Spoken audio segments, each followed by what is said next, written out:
The media lies. That's no longer news, but there are multiple types of lying.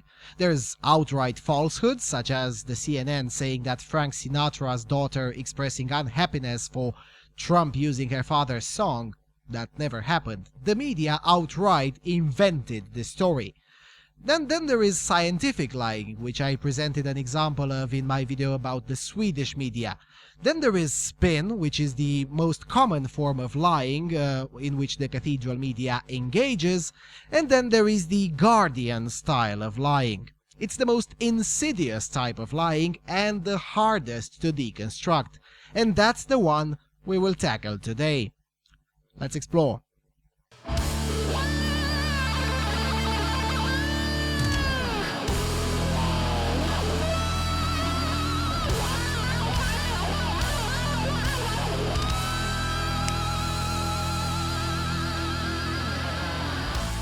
Hello everyone, and welcome to the Freedom Alternative. Alright, this is one of the rare instances in which I make a video based purely on an emotional impulse. That is to say, unlike in other instances, I decided to make this video because I was genuinely angered by the degree of lying that I encountered. And that's no small thing, since I'm accustomed to encounter media lies on a daily basis, but this one is particularly egregious. So, since we're analyzing the Guardian style of lying, we will of course look at an article from The Guardian.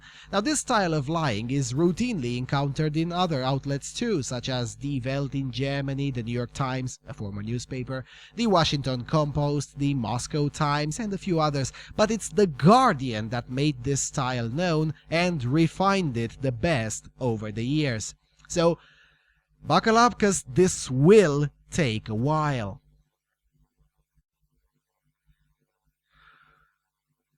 The article is called "Brexit Can Wait. Europe's Pressing Worry is its Fracturing Eastern Democracies", authored by Jan Kubik, a Polish cultural Marxist who works at the University College London. The author is himself a completely loathsome and contemptible crackpot, but that's a subject for a separate video in itself. I mean, this guy and many others at UCL are lifelong experts in agitprop and subversion. This guy has made a career out of developing ways to impose totalitarianism by stealth, not just in his country, but everywhere. This is why I keep insisting on making practical politics videos myself. Our philosophical opponents have built careers from developing tools to subvert us. Meanwhile, we still fight each other on whether turning the tables on them and using emotion and agitprop is moral or not. But anyway. Right from the title, the lying begins. It suggests that there is any connection whatsoever between Brexit and whatever he believes it's happening in Eastern Europe. As we will see throughout this video, what he believes is happening in Eastern Europe is either not happening at all, or he is deliberately misreading or mislabeling the situation, or both. Also, to understand the title, a dictionary is needed. Whenever you hear "fracturing democracies", what he really means is people voting the wrong way. As far away from leftism as possible, that is. But even that is false. The Social Democrats won the elections fair and square in Romania. I don't like it, but you don't see me going out of my way to say it's a fracturing democracy, even though I could do that given that I'm on the record for years now as an active disbeliever in democracy. Whereas this disdainful individual professes to believe in democracy. Anyway, the subheading is "Voters in Romania, Hungary and Poland are tempted by those who offer deceptively easy solutions." Close quote. Now, is that true? Not even by a long shot. The real demagogues in Hungary are Jobbik, which are nowhere near to achieving national power. The populist demagogues he is referring to got minuscule scores in both Poland and Romania. So the assertion in the subheading is outright false, and everyone who is not seeking to purposefully deceive the reader knows this. In this country, the Front National types got 2% of the vote, and the other loons got 1.5%, and the rest even lower than that. Even taken together, the truly extremist parties got less than 5% nationally, which is the threshold to get into the Romanian parliament. Alright. But maybe the title and the subheading weren't chosen by him. Maybe The Guardian wanted to be a bit clickbaity. I'm not saying this to be charitable, but having written columns myself, I know that sometimes the publication's editor takes great liberty in changing the headline and the subheading to make it more appealing, that is to say more clickbaity, for their readership. However, as we read further into this mess, we will realize that this is not the case. In fact, the headline and the subheading are astonishingly moderate in comparison to the amount of bullcrap found in the body of the article. So, let's read, and we'll interrupt and break it point by point. It's a long read and we'll sift through most of it. The purpose is not to prove this guy wrong. He is wrong anyway. But to practically illustrate this particular style of lying so you can recognize it better in future instances. So, quote, on 31st of January, during an evening session that was suspiciously secretive, the Romanian government adopted 2 ordinances changing the country's penal code. The measures were immediately seen by many as a clumsy attempt to decriminalize certain corruption offenses, with the main beneficiaries being the politicians of the ruling party. Street protests broke out during that night, culminating last Sunday in the biggest demonstration since the fall of communism. This is one of the few paragraphs in this long article that is entirely truthful. So, moving on. These events bring into sharp relief the main features of a volatile situation in Eastern Europe where 3 forces vie for dominance: disconnected and sometimes corrupt quote-unquote traditional politicians, increasingly impatient and angry publics, and assertive demagogues. And here is the first set of lies. First of all, describing the situation in Poland, Hungary, and Romania as volatile is an outright lie. Poland is ruled by a lawfully elected socially conservative government with a comfortable majority in the Sejm. Hungary is ruled by a lawfully elected prime minister whose policies were just reconfirmed by a free and fair referendum as observed by international observers, including leftists and other scum, who concluded that there was nothing abnormal or illegal with the way things were conducted. Romania is ruled by a lawfully elected Social Democratic Party which has a few distasteful figures in it, but otherwise they are the victors of an election process that could reasonably be in the top 5 fairest elections in the world. And I'm not joking. As far as I know, nobody in Europe, and very few in the world, scanned the ID electronically of every voter and video monitor every polling station in the country and broadcast live. I mean, seriously, there's no way you can reasonably infer, let alone assert, that there's anything wrong with how the democratic process occurs in these 3 countries. To call these 3 countries volatile is outright lunacy. Now, I covered the massive protests in this country on this channel. You can see for yourselves how the protests looks like and what exactly was demanded there. Nothing radical, nothing violent, nothing extreme, definitely nothing volatile. Yes, they were the largest protests since the fall of communism, but they were also the most civilized protests in the last 10 years anywhere in Europe. You want to see volatile? Check out the violence that routinely occurs in British protests. Then come back and tell me about volatile, please. Or the protests in France, which traditionally end up in burned cars, protesters raped, and tremendous violence. So yeah, that's the first lie. The second lie in this paragraph is the lie through omission. The 3 forces that allegedly vie for dominance, the disconnected and sometimes corrupt traditional politicians, increasingly impatient and angry publics, and assertive demagogues, are just not those, or at least not the same in all 3 countries. Believe it or not, in this part of Europe we still have countries. That means we like our neighbors, although we like Poland more than Hungary. Anyway, while we do like our neighbors, we have different ways of doing things and we have different internal affairs. In Hungary, the traditional politicians are actually the ones in power. Fidesz and Viktor Orban have been around since 1990. So how exactly do they vie for dominance? I mean, controlling the parliament and most city halls is not enough to actually be considered dominant? Having their policies confirmed by referenda is not good enough? In Poland, the struggle is between traditional corrupt politicians of the left and the far left, starting with the Civil Platform and Donald Tusk, who, like any other failed politician of Europe, now works at the European Union, where thankfully he doesn't have to face elections. The Polish public may be angry, but it's not impatient. If it had been impatient, it would have voted for Janusz Korwin-Mikke. Instead, they voted for the moderate conservative party of Prawo i Sprawiedliwość, which, shockingly, I know, is actually fulfilling the promises it made on the campaign trail. Yes, they probably won't be able to deliver on everything they promised, but by the end of their tenure, they will have delivered more than most. These are, in this guy's mind, presumably the assertive demagogues.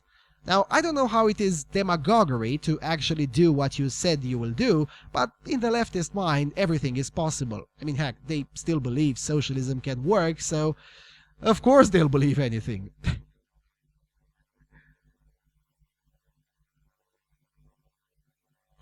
Alright, we're only 2 paragraphs in, a lot more is coming, so paragraph 3, quote, "The East Central Europe that shed communism in 1989 is a convenient laboratory to observe the emergence of a new politics. It is not necessarily due to its politicians being more corrupt, its demagogues flashier, who can compete with Trump, and its publics angrier.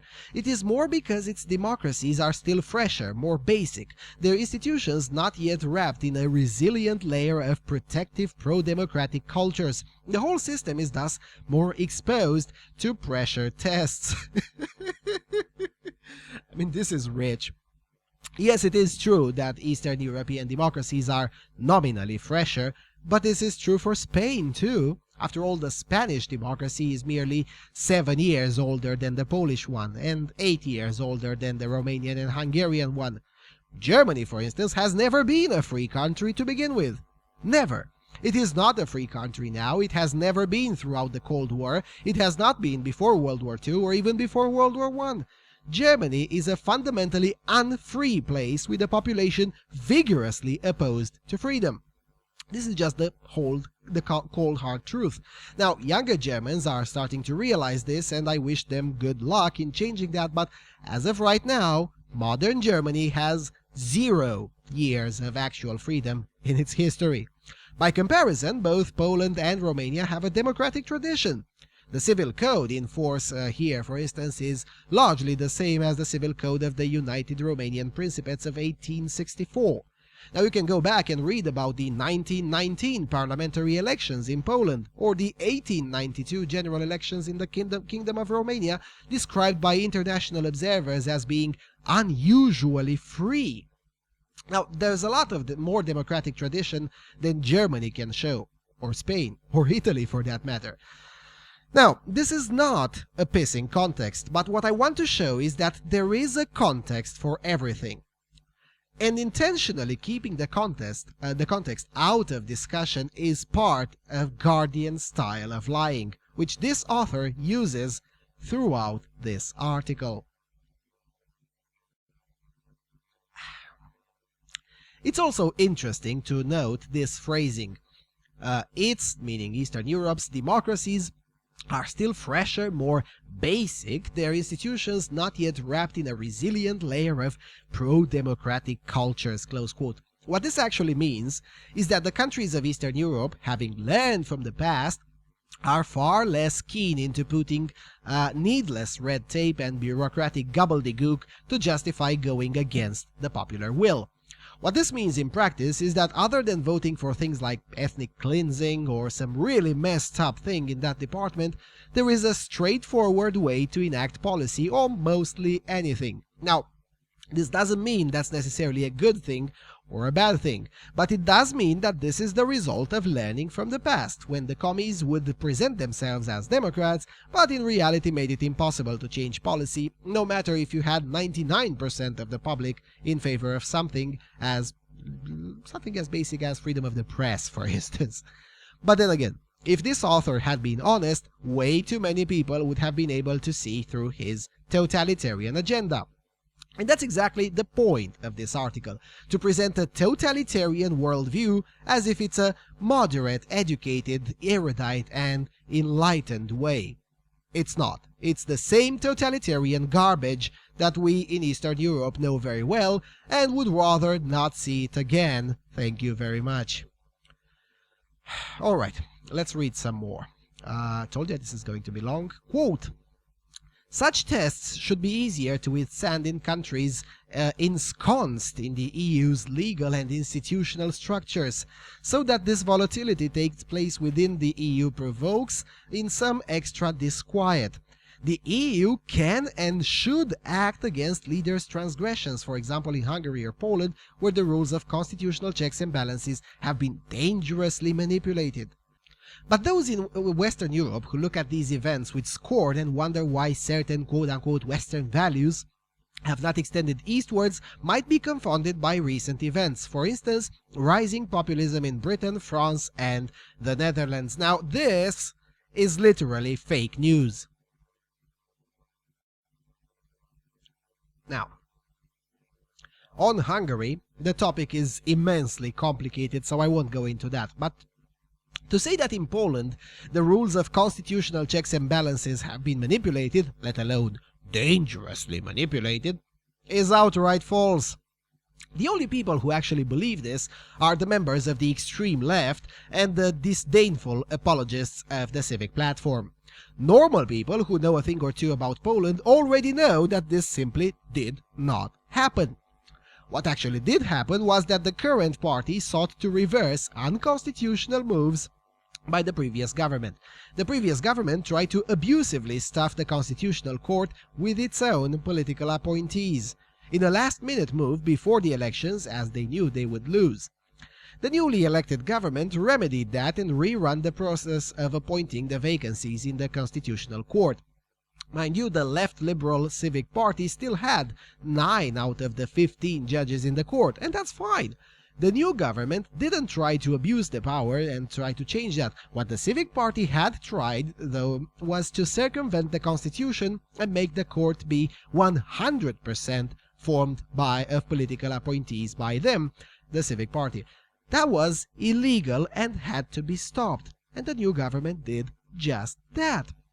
Basically, this whole whining is the left complaining that they only control 9 out of 15 judges instead of 15 out of 15. Boo fucking who.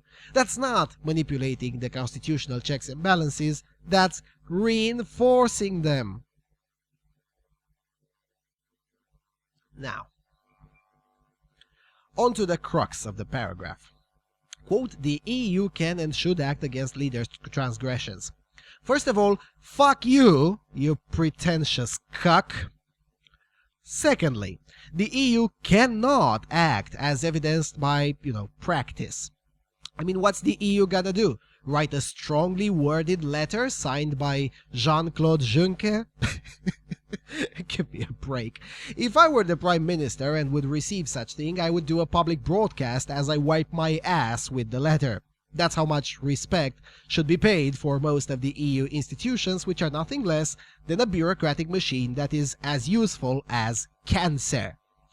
Thirdly, it is an entirely different question on whether the EU should act on this, and it's not a straightforward question by any means unless, again, you're a cultural Marxist agitator with a background in cuckoldry for the EU. This question is, again, context-dependent. If you believe, as I do, that the EU is a parasite sucking the lifeblood of the peoples of Europe, the answer to the question is a resounding no, followed by an equally resounding go fuck yourselves. The current government in Poland doesn't believe Poland should get out of the EU. It merely believes that the EU should not be allowed competence in cultural and societal matters, and most definitely should not be allowed to dictate how Poland conducts its immigration policy. Is that extreme? Most Europeans don't think such a position is extreme. In other words, the Polish government is not just in line with the mainstream belief of the Polish public, but in line with the mainstream belief of the public in almost all countries of the European Union, East and West. And for this author, this is the problem. He not only thinks the public is wrong, but he believes he and his ilk of cucks should get to impose his will upon the public by any means necessary. If that means making Brussels even worse than it already is, then so be it. We have a name for this attitude. It's called supremacist dogmatic cult, and that's exactly what the left is. Alright, moving further. Quote, "The end of communism resulted in the emergence of nearly 30 countries seeking to rebuild their economies, redesign their political systems, and reinvent their identities. In the early 1990s, there was no economic blueprint other than some version of what we today call neoliberalism. In politics, the imperative of building liberal democracy was accepted as a holy mantra, regardless of the actual intentions of the builders. In culture, it was let a million flowers bloom after the nightmarish years of censorship. Some countries in Central Europe and the Baltic region have achieved remarkable successes on the path to this triple goal. For some time, East Central Europeans, though struggling, sometimes suffering and making mistakes, were building solid democratic systems. Then something snapped. No doubt the economic crisis of 2008 played a role, yet that does not explain what happened. In Hungary, the quote-unquote old political systems went into a tailspin in 2006 when the then Prime Minister admitted his party won elections due to lying. In Poland, the 2008 crisis was less severe than in almost any other country in Europe, yet in 2015, vocally anti-status quo parties won elections. Yes, most of this is true, but then again, Blair's policymaker admitted he opened the UK's borders to the Muslim world solely to rub the right's face with diversity. His words, not mine. I never heard anyone calling Britain volatile because of that, even though it would have been more apt since, after all, Hungary didn't go full retard since 2006, but Britain did. So far, there are 0 mass Muslim rape scandals in Hungary, 0 terrorist attacks, 0 bullying by diversity against normal people, and 0 hooliganism. Same goes for Poland and Romania. From where I'm standing, we're doing something better. Far better, I would argue. But then again, acknowledging this would undermine the author quite a bit, because it would also mean acknowledging that walls tend to work and that Islamic diversity is explicitly not good. Anyway, let's read further. Quote, "How to explain this? In East Central Europe, as elsewhere, the rise of populism is often explained by a combination of economic and cultural factors. But in this region, economic discontent is frequently directed at the newly instituted neoliberalism, often regardless of its actual results." This is getting frustrating. Now, first of all, neoliberalism is a buzzword. It's a leftist buzzword. That means whatever the leftist feels it should mean at this moment. Next week it might mean something different. Ask 100 different leftists what they mean by neoliberalism and you'll get 100 different answers. However, presuming that he means the new economic order by neoliberalism, he is actually somewhat correct in the second part of the paragraph. It is true in all 3 of the countries concerned that there is a segment of the public, usually older people, who genuinely believe that things are worse than in communism and that people live worse than back then. Now, this belief is not only entirely false and the product of sick minds combined with ignorance, but it also is a minuscule segment. In my experience, this segment is the largest in Romania, but still not big enough to win elections. And it's getting smaller by the day, one funeral at a time. However, the first part of the paragraph is outright fake news. Again, there is no rise in populism. It just doesn't exist. Viktor Orban is a traditional Hungarian politician. Romania is led by a traditional political party, and in Poland the ruling party is traditionalist, but not populist. Not in the way London leftists think of populism. There is a populist party in Poland in that sense. It's called the Congress of the New Right. But that party has exactly 1 member of the parliament and 4 members of the European Parliament. Hardly a force, I would say. But then again, mentioning these details would severely undermine the claim that there is a populist surge in Eastern Europe. It's just not so. Not even by a long shot. And by acting the way they did, the Polish and the Hungarian leaders ensured that there will not be a populist surge. By building a wall, strengthening border control, and curbing immigration, Orban effectively took away the tools of the actual populists and actual fascists, because that's what an actual politician does. Meanwhile, Merkel is tiptoeing around. Now she wants to pay the refugees to go back home. Basically, Germany, just watch the populists grow. The best way to prevent that is to actually address the legitimate concerns of the public. And since the majority of the public knows that mass Islamic immigration is a problem, not addressing that is outright lunacy. Alright, let's hear how this leftist explains the non-existent phenomenon of rising populism using an economics analogy, which of course he doesn't exactly understand, because if he had, he wouldn't have been a leftist to begin with. So, quote, according to research from Ronald Inglehart and Pippa Norris, there is a demand-side explanation centering on cultural disorientation rather than economic deprivation. People are warming up to right-wing populist assurances that their traditional world is not totally lost to the post-materialist cosmopolitan culture promoted by urban elites. In East Central Europe, particularly in Poland, this dream of restoring the paradise lost of the secure home often takes strong nationalistic overtones intertwined with a sense of religious superiority. Quite a few politicians on the right assert, sometimes openly, we carry the torch of pure Christianity already irreversibly corrupted in the West. While these theories explain much, particularly about the demand side of politics, there is additional work to be done on the supply side. Why is there such discontent, for example in Poland, where the economic situation is better than in many countries that did not acquire a populist government? It may be that the ideological packaging matters. If so, we need to pay more attention to the framing of problems, for example by skillful demagogues.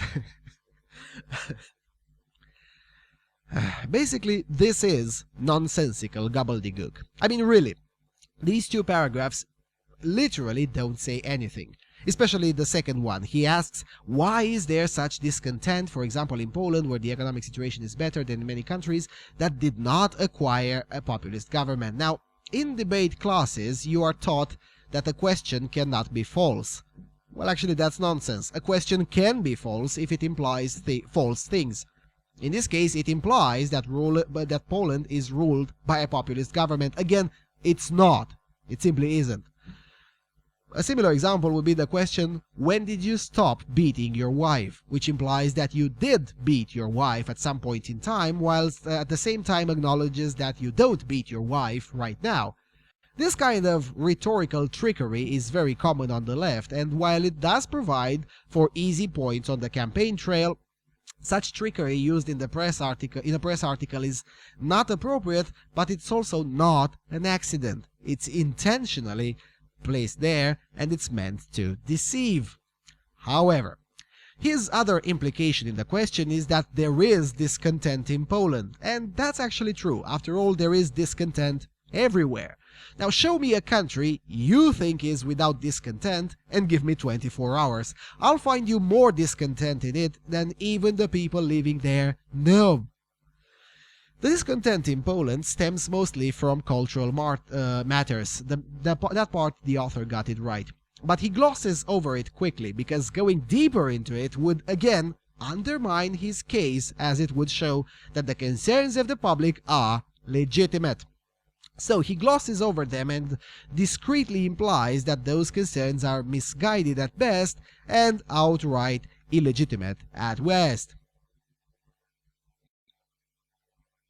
Now, I hate to break it to you, but there are actually plenty of people, especially in Eastern Europe, who are willing to uphold their own values over the ones of the politically correct Brussels elite. Now, I know this is shocking for many, but the reality is that in this part of Europe, we regard freedom of expression as being more important than the feelings of anyone, including the feelings of minorities, however those may be defined, the feelings of leftists or the feelings of cucks. But I would be repeating myself.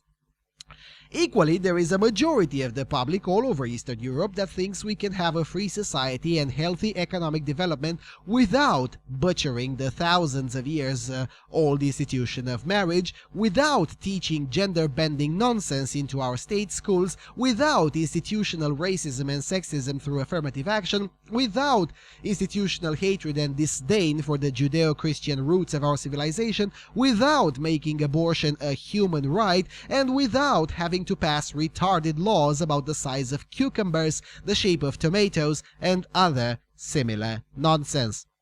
That's what a majority of the public believes, and this majority is particularly absolute in Poland. People like Jan Kubik think this is radically dangerous populism. The rest of us just think Jan Kubik is bloody insane. And mind you, this is true in Western Europe too. With a few exceptions, such as the Netherlands and arguably Sweden, the majority of the public in most EU countries do not think abortion should be a human right, do not think affirmative action is a good idea, do not want masturbation classes for 3-year-olds in state schools, and do think that their way of life is better than the Islamic one, and would rather keep it. The difference is that we can still vote on these issues, and being accustomed with leftist hysteria, we can also afford to ignore the autistic screeching of disdainful cucks. Calling us racist or xenophobes or whatever phobes has zero power in this part of Europe, a reality which drives the leftists nuts. Also, over the long run, our model will expand.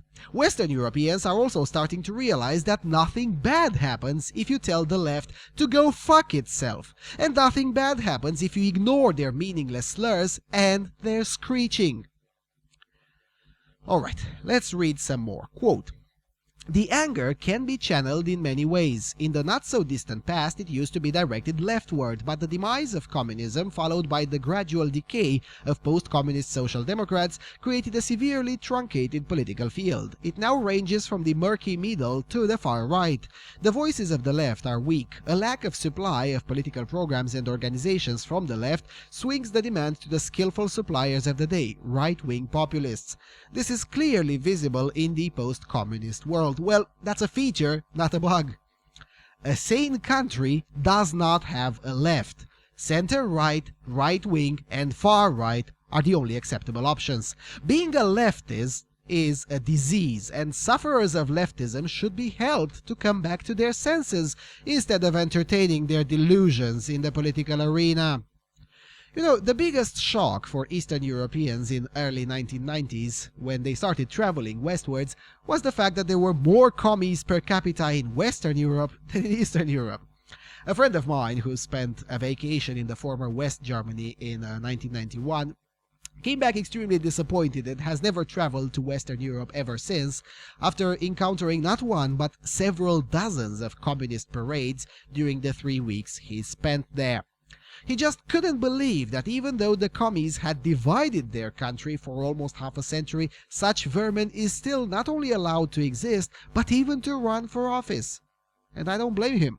We fought to oust commies here, and the West vigorously fights to resurrect them.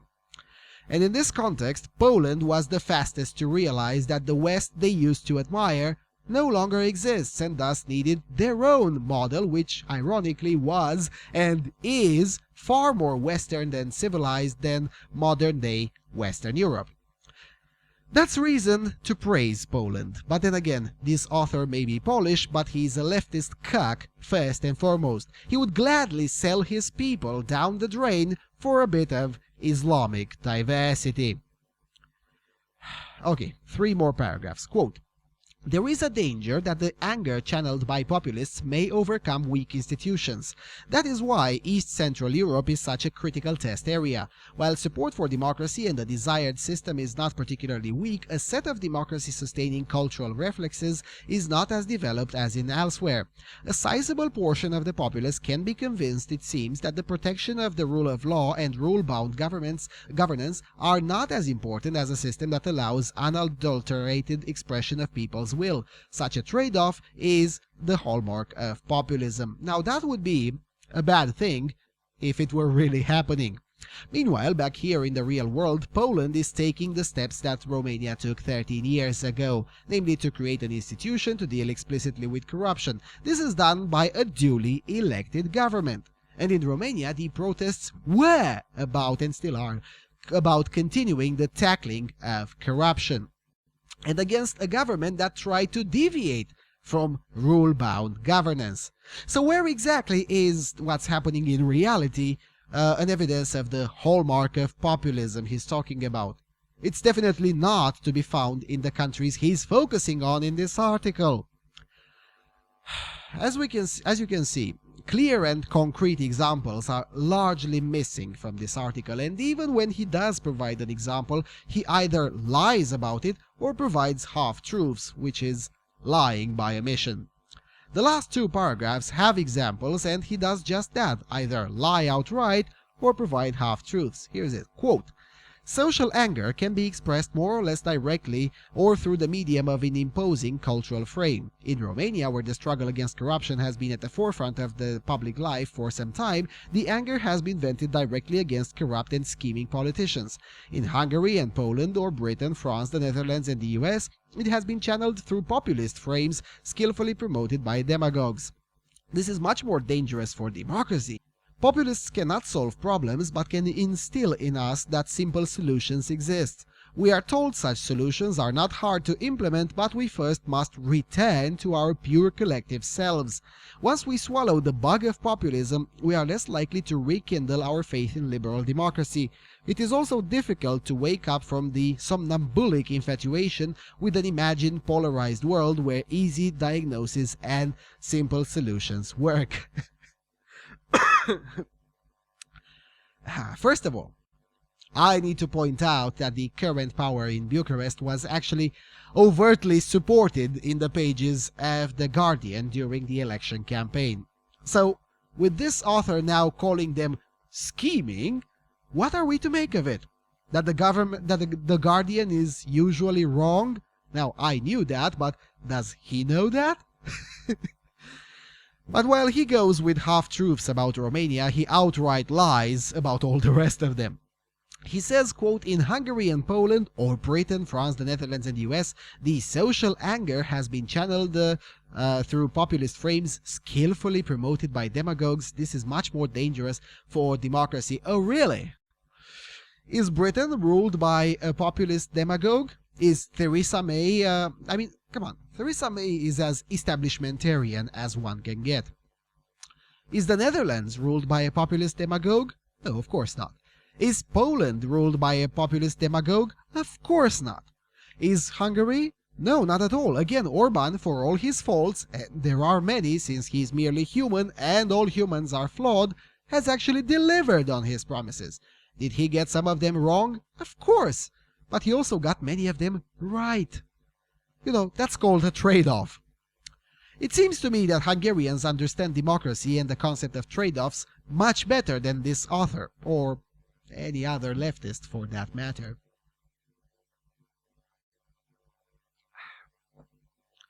As for the United States, what exactly is the problem? I mean, Trump was elected by the same rules that the previous 44 presidents were elected, and did more in 3 weeks than the previous 2 presidents combined. Sure, he cannot solve all the problems, and he will not solve all of them. That he cannot do, because the president has many limits on his power, as it should be the case. But for this author to say that he cannot solve problems is simply fake news. Trump is already solving the illegal immigrants problem, is working on getting rid of the failing socialist monstrosity, commonly known as Obamacare, is increasing border patrol, and basically is doing exactly what he said he'd do if elected. Even the CNN, a former news network, currently a fake news network, is compelled to admit that Trump is actually doing what he promised. So what exactly is the problem? The fact that this author doesn't like his policies does not automatically mean that he cannot solve problems or that he is a danger to democracy. By the way, the US is not a democracy, but we'll keep it like that. If Trump is such a danger, why is he abiding by the court order that halted his immigration ban? I mean, he could ignore it. There are dozens of historical precedents of presidents openly defying the courts, especially the lower courts. And the constitutional system of the United States is built precisely for these kinds of things, and it has withstood much powerful ambitions than Donald Trump. So, he could do this, but he doesn't. Which should tell anyone not fully drunk by the leftist hysteria that Trump is in practice remarkably moderate and restrained.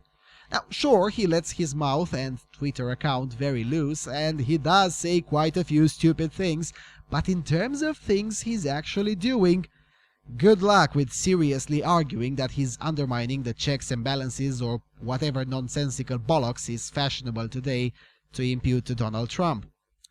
The real leftist argument, one that you will never hear them saying out loud, is that Trump and Orban and others can solve the issues, but at a cost the leftists aren't willing to pay. And the cost for the left is bigly or huge. It basically means loss of votes from illegal immigrants and a significant decrease in the general public's willingness to swallow politically correct nonsense. It also means a significant increase in the mortal sins of the left, such as patriotism, national pride, tradition, heritage, and optimism to rear children in stronger and safer families. That's terrifying for any leftist, for it is an environment over which they simply cannot rule. But this author, Jan Kubik, relies on the fact that most readers will not ask questions. So he puts random examples in there without any context or even brief explanation and expects that a significant chunk of the readers will just take it at face value. And you know what? He's right. Most readers will take it at face value.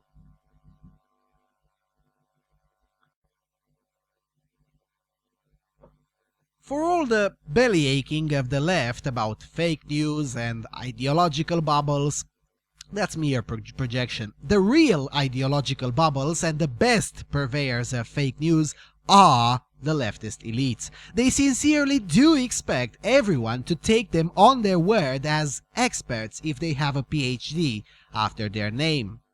The good news is that it's slowly starting to crumble. More and more people across Europe are resoundingly rejecting the experts after realizing that ordinary people routinely see things much better than the experts. Now, mind you, that doesn't mean all expert opinion should be discarded, but it does mean that experts in all sorts of fields that actually involve peddling ideology rather than examining reality can safely be not only discarded, but outright mocked, ridiculed, and ultimately ignored. This can be observed in the comment section of this article. Regular Janes and Joes present a much better analysis than this distinguished cuck. Here's a sample. For instance, the user Cats and Pandas says, "It is simple for anyone who is not blinded by ideology. When those of us on the periphery look at the core of the European Union, we do not like what we see anymore. 10 years ago, you could have convinced me that German social democracy and consensus politics were the way forward, as they demonstrably produce stable, prosperous societies like Germany, Sweden, and Denmark.